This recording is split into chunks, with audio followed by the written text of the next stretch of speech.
Hey everybody, it's the Doctor here with Typical Manga Fan, and this episode of the Typical Manga Review will be focused on Bleach, Chapter 660, The Visible Answer, which is not no longer reading this manga and going away. No, that is not the answer we came to.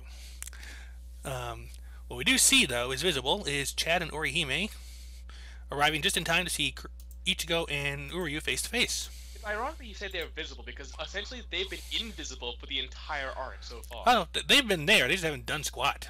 Yeah, so invisible in like effectiveness. True. Yeah, it's like what are they doing? Seriously. Yep. They're all face to face, and Hochwald has arrived as well. And Ichigo notes the fact that his eyes are the same as Ewok's. He's got the creepy eyes. Yeah. And Hochwald does the correct thing, as opposed to attacking the guy to make him prove his loyalty. Tell him to kill his friends who are their enemies. I kind of figured that out actually. Like just when we finished the review, I'm like, oh, he probably made Uryu fight Ichigo. Oh, wants to make Uryu fight Ichigo to prove his point, which is probably why. Like my guess is that he had his vision powers to be able to predict where Ichigo was going to be, so that's why he actually that would Uryu right there. That would make sense. It makes sense for that to happen. Yeah, and it's like I can already see how you're going to respond, Uryu Ishida, and he does seem to fire at Ichigo, but let's see here, Ichigo kind of attacks, like he wonders what the hell he's trying to do. Picking a fight with that just because this guy's telling you, is that really what you want? And there's some more action here. You know what's amazing is that this is actually like back and forth attacking, which is like the first time I've seen this in Bleach since forever. Yeah, I'm actually disappointed at one part here. Is like this one part where Ichigo gets blown backward, I guess, or loses footing, and Chad grabs his sword for him. I was so hoping for a fastball special, where Chad would throw him at Uryu. You know what's really funny? Actually, when I saw this scene, I was just thinking to myself, not again, not again. What the hell is with Ichigo and falling? Yeah. I mean, seriously though, like I kind of wanted Ichigo to actually fall back down just to be like another FU to the fans. And here's the thing.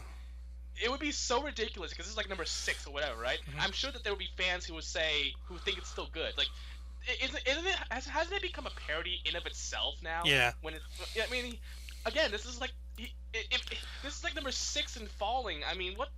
Come on, man. Yeah, and at this point they do fall a little bit, but this time it's not so much that they have to go climbing all the way back up again. In fact, Uryu comes to them this time. It's like Ichigo demands to know why he's trying to fight them, why he's siding with them, and Uryu wants to know what telling them would accomplish. And if I can at least understand where you're coming from, then I'll fight you or do whatever I have to until I beat some common sense back in that head of yours and wake you up. And if you can't understand, smacking you what are you gonna do then? Smacking some sense and you starting to sound real appealing to me right now. So whatever happens, you're still gonna fight. Ugh. Yeah. And then he provides them with a sun key, an item which it's handed out to all the Sternritter. Apparently gives them access to the gates around Warwalt, or Varwalt, or however we're pronouncing that. He tells them pretty much where to go and how to get back to the human world. Best advice, and just like I said, take your friends back there and leave. And it turns out, and this is the answer that we've all kind of predicted, is that he actually is going to stay behind and take down Varvel himself. Yeah, right. So what he says is, it turns out, I mean, we also knew this, is that all the chips that he left at various locations throughout Varvel are accumulated reishi that will be linked up and will just basically destroy the place. Yeah, right. And yeah, and Ichigo's like, dude, that's crazy. And then Uryu's like, that's why I think you'd say that. That's why I came here without telling you. And then basically they argue at each other, and they argue with each other, and saying, you can't do this alone. Yes, I can. Blah blah blah blah. Some more talking, and he says, well, because they're from the Sanryu glove that I had back in the Soul Society arc. Yep. And basically he's the only one who can activate them. Yeah, that's basically, I was gonna say that. But so I know when he said that, you know what I think? I think Ichigo can activate them too because of his Quincy powers. Maybe that's what it's going to be used for. Who knows? Yeah. Assuming they haven't been forgotten about yet. Actually, is it because is he the only who can activate him because it was his glove, or because he is the only Quincy that's actually going to do it? It's not really being clear on that. I don't know. It implies it's because it was handed down to him from his master and his grandfather. Like it's actually or maybe because he used it before. Possibly. But I feel anyway, so he said that he only came here. He only came to this solution because basically he realized that There is no other way. there's no other way. Didn't I feel like a chapter ago? Didn't I mean this is something everyone's been saying? Like he decided to quote unquote betray everyone because he knew that he could not attack Yobok one on one. Right. And then Uryu tries to get them to go away and leave before Hotswald notices something's wrong, which is kind of a bad idea because before he noticed, Hotswald is right there. Two, before he notices, and when exactly was that? Like I told you, didn't I? I can already see exactly how you're going to respond. So he already knew what was happening and already just used that to get the actual proof of it, I suppose. Why would they need to be proved? I mean, again, this is something Yobok. It's not like he has to prove it to Yobok. Yobok sees the same damn thing. Yep. So what? I think one person. I don't know if I said this last chapter. I do know this was mentioned in a different review podcast. Mm-hmm. Is that the reason why Yobok probably let Uryu join in was because he already knew that Uryu wasn't going to he already knew that Uryu was going to betray him. But I think he probably like either wanted to happen or does it in such a or had Uryu join in such a way that no matter what Uryu did, it wouldn't matter. Mm-hmm. So like that's the thing though, like this whole I think it was pointed out that the problem with this whole future thing is that it there's all this tension about whether Uryu is going to betray everyone or not. Like why should it be there if they already know what's going to happen, you know?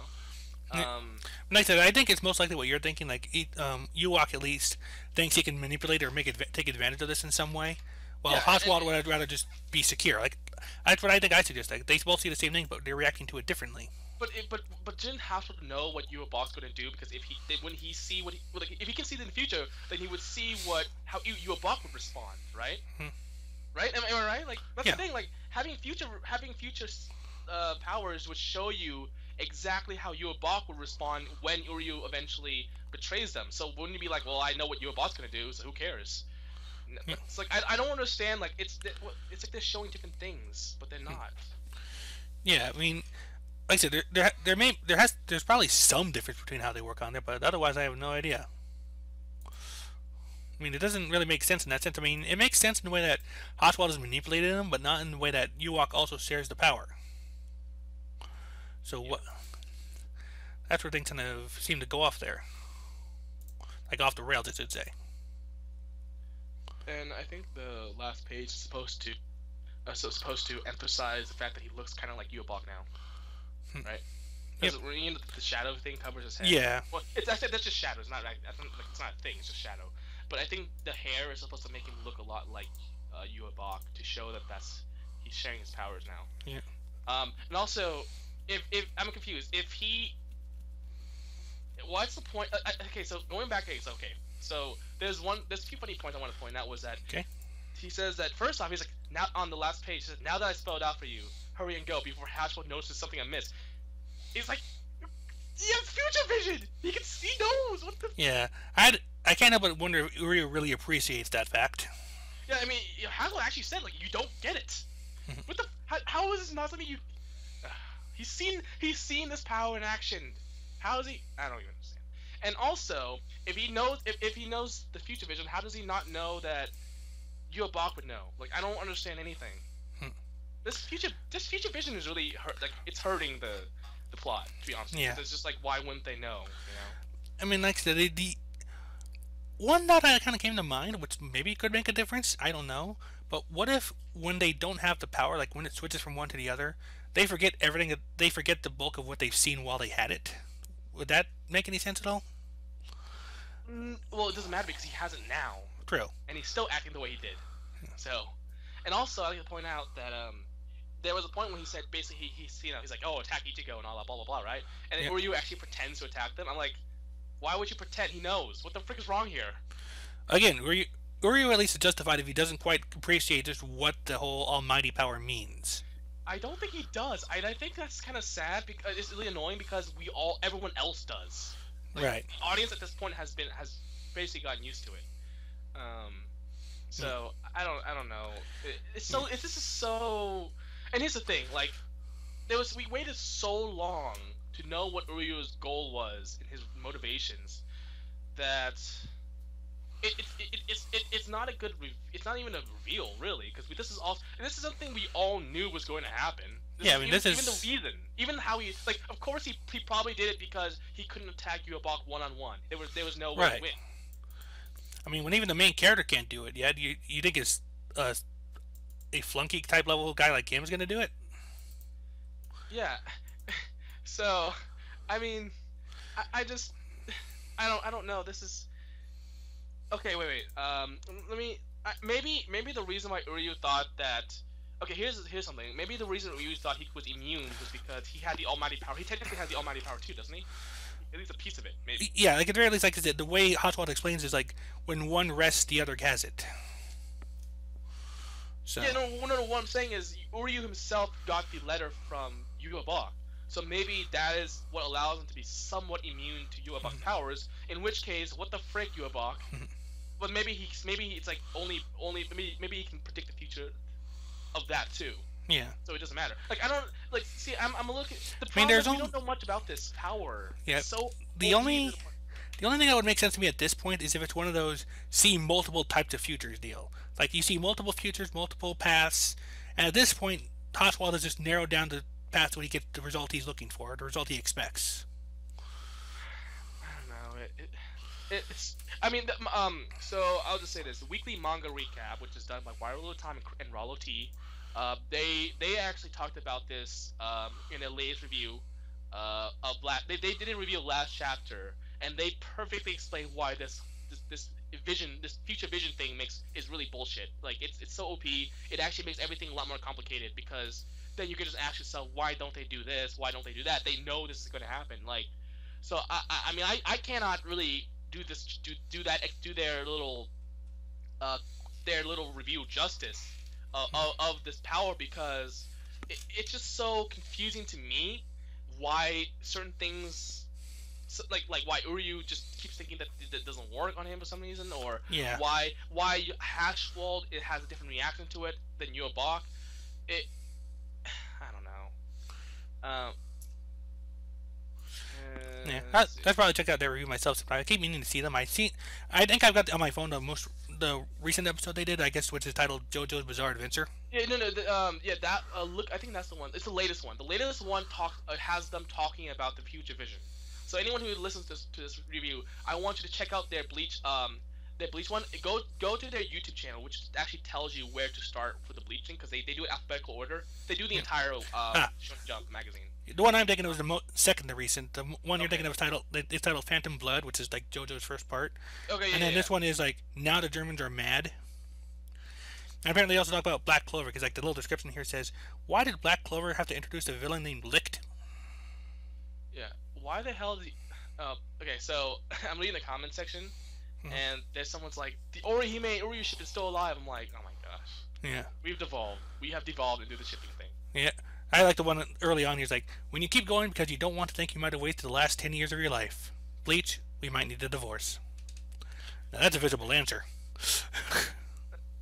I mean, that's essentially what's happening. Like, we all feel that we spend so much time investing that we don't want to give it up. Someone also points out Gin, who pretty much did the exact same thing.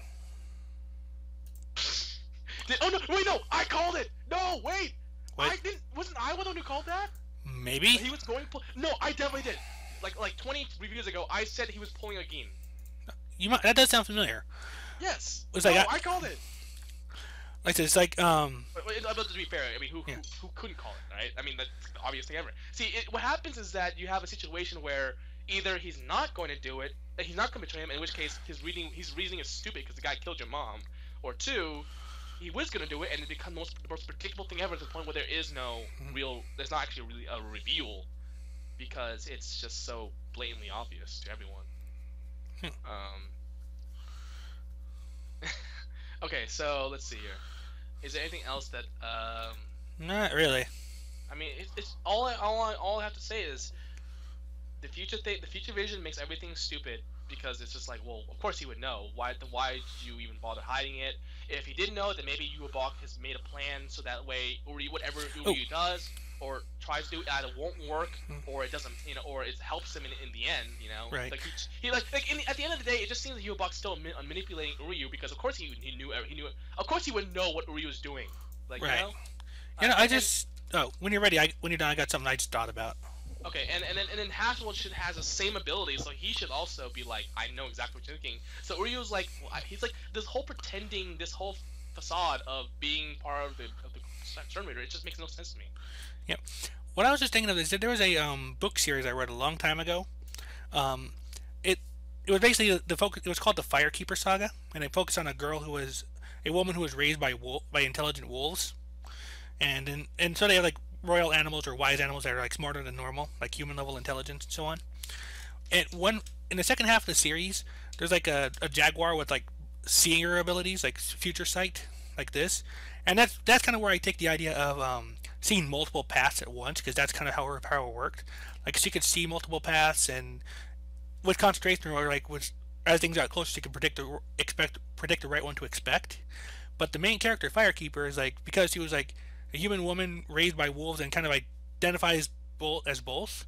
It gives her like a chaotic nature that messes up the potential predictions. Like they can't accurately predict an event that she's directly involved in. So that would be the only thing I can think of that might conceivably mess up the Almighty. Like the more directly a certain character, most likely Ichigo, gets involved in events, the harder it becomes to actually determine these things. But at the end of the day, we still don't know much about the powers, and Yeah. all we know is what it tells us, and what it tells us is that it's OP. I mean, there has to be weakness, but at the same time, it's sort of like, we cannot make conclusions or speculation. We cannot really make any conclusions without any evidence. So right now, it's all just speculation. Yeah. Um, True, but like I said, I so, mean that at least would be at least an explanation of some kind. I'll just say this: is that this chapter supposedly it reveals Ryu's plans and goals and motivations. Blah blah blah. Everyone knows it, so it's like whatever. Now it's like getting it out of the way. The whole soul chip thing revealed last week pretty much told us what to expect. Yeah, I mean, but a lot of people can still walk around that. And now it's just in your face. Now there's probably going to be everyone versus Hashwalls or something. I don't know. It's actually happened a lot quicker than I expected. Yeah. At the very least, he's going to have to go climbing all the way up again. The fight's come to him this time. Well, not maybe. We don't be so sure yet. He might fall again. Who knows? Actually, I just had the thought I had while going over the review here. Uryu, Chad, and Orihime stay behind to fight Oswald. Ichigo continues on. Yeah. Or better yet, Uryu they're losing the fight, so Uryu shoots the ground. That way, Ichigo and everyone else can run away. Actually, I have a better question. What the hell is Orihime and Chad even doing there? I mean, honestly. I mean, I'd say eye candy, but that's about it. For the guys, Orihime is Chad. Chad's okay. Okay. I can see Chad for the girls. Is he wearing clothing? It's an open vest, an open jacket. Okay, probably. Okay, then probably eye candy. Yeah, I it's so sad to see what they've become. It's really sad. Yes. They have such potential, and they just kept sinking lower and lower. They're like the humans in Dragon Ball, but even they got to redeem themselves every once in a while. Well, I mean, like it only happened in Dragon Ball Z. Dragon Ball. Dragon Ball, yeah. Of course, even then, Yamcha never won a fight. Yeah, Dragon Ball manga, the whole thing, but like, yeah. Yeah. But yeah, I mean, like Yamcha, even then, he was still able to do something at the very end of Dragon Ball. But when after the time skip to Dragon Ball Z for the anime, or same thing for the manga, it got really sad. So yeah, I mean, but at least I don't know. At least it was a little longer than the Soul Society arc. The Soul Society arc was actually not that long compared to the rest of everything else in the manga. Yeah, I mean, it feels long though. I think that's when I started like feeling like the real length of Bleach around there. Because maybe that's because that's when I started like tracking it more weekly. I don't know. Anyway, so I think that's about it for Bleach. Yep. Yeah, so that is our review of Bleach chapter 660, The Visible Answer, which is apparently just that Oswald sees all. Go ahead and take us away. Alright.